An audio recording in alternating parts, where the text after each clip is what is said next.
Today we're going to talk about real estate marketing strategies and 6 reasons why executors might overprice probate real estate.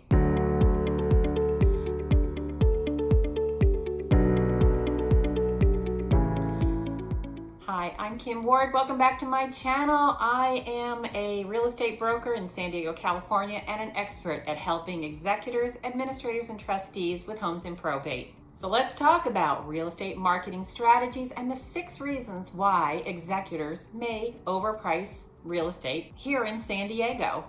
Of course, there are dangers in overpricing a home. And the reason why you should not overprice a home is very simple.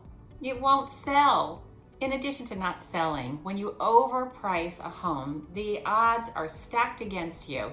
Those odds is it will probably sell for at or below the price that you originally should have priced it at. So let's not overprice a property, and I'll give you the reasons why. Of course, especially in the condition of selling a home that belonged to someone that you love, it can be an emotional roller coaster. And this emotional roller coaster is something that most people are not prepared for. What your loved one's home means to you and considering letting it go to another family can be very difficult. And through that process, we have to come to terms in what the real world is and what the current market value of your loved one's home is. And nowhere does this clash more than when it comes to pricing your loved one's home.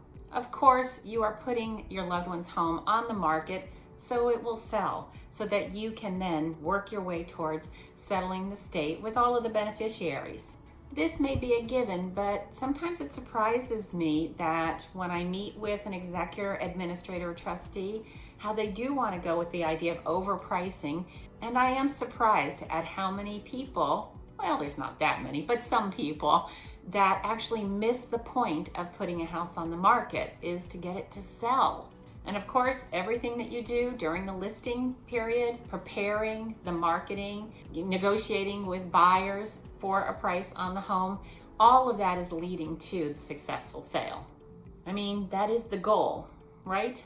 It may be difficult to consider selling your loved one's home, but when making that decision, the price that the market will bear is one of the most important factors. So why would someone even consider overpricing? Number 1, poor advice.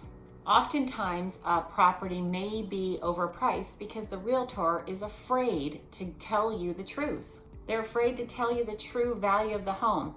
Why? Because they want to get your listing. That's understandable. That's how they make a living, how they feed their family and pay their bills. But having someone tell you a number that is incorrect and that will just frustrate you for weeks, if not months, is not a great decision. So you want someone that's strong enough to actually guide you, show you, and guide you to the right price. When someone wants to overprice a home, substantially overprice a home, I have a saying that I'd rather turn you down now than to disappoint you later. I help sell properties. I don't just list them. I want my clients to be happy with the help that I provide through the whole process, making things easy for them. And that can't happen if a property is overpriced and it gets absolutely no showings. The second reason sometimes sellers want to overprice their home is they think they want bargaining room. Of course, sometimes buyers do offer low, but they won't offer anything if the property is overpriced and they never even get to see it. It is better to hold at a firm price than to have an overprice where people will never even take a look at the property. Number 3 is they are testing the market. Testing the market when you're not really that motivated to sell can make your property become stale. What does that mean?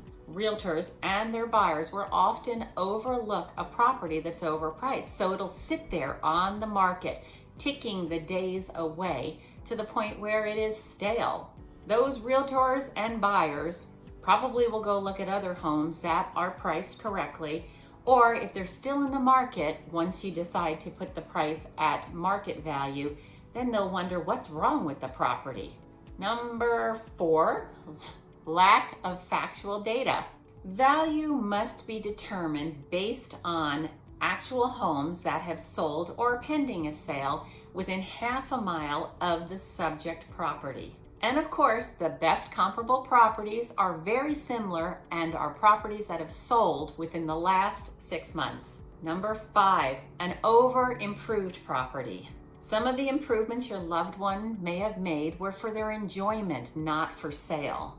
Things added to the home in the owner's style may not appeal to buyers. They were done for the owner's usage and not for bringing the property price up higher for sale. Buyers and appraisers will not value, let's say for instance, a pool that costs $35,000. Most likely they'll value that at about $15,000. I know that's hard to swallow, but that is the reality. So certain improvements on a property will not get the same amount of money back that your loved one actually put into that improvement. And number 6 is that the estate needs more proceeds. An owner's need for, or an estate's need for more money does not bring in more money and add more value to the property, of course. Again, buyers and their appraisers will only value the property at what it is currently worth in the current market. They're only going to base value on the property based on facts. It's important that you know the homeowner or the estate representatives, the real estate agents, or even the appraiser does not really determine the value of a piece of property. You know who does? The home buyers. Home values are always truly determined by the buyers. And over a period of time, the supply and demand will determine the value of a property to a home buyer. It's a fact that overpricing a home is a reason why a home doesn't sell. Take this tip.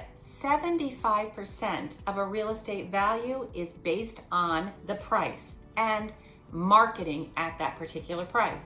All of the marketing and all of the advertising in the world will not sell an overpriced home. So of course, if you do not price the home correctly, it's not going to sell. And all of the marketing in the world would be pointless. I help prepare, market, and sell properties. I don't just list them. My recommendation to you, if you are in this situation as an executor, administrator, trustee, or if you're just a regular traditional seller, is to seek out the advice of a truly experienced and knowledgeable real estate broker in your particular area where the home is located. Real estate brokers and agents should have knowledge on how to market a property in any market. And we have strategies to get the highest price and the best terms. But overpricing a home is not one of them. Next week, we'll talk about the risks of overpricing a home. Thank you for watching. If you have questions, please go ahead and put them down below or just reach out to me. I'm here to help. Thanks for watching. See you next week.